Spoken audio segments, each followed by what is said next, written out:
Hi, today so I'm on a walk with Bonnie, Bumble, Louis, and over there we've got Hugo.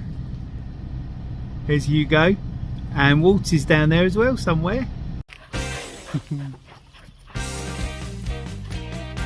All good fun today. So here I'm playing the Sniff game.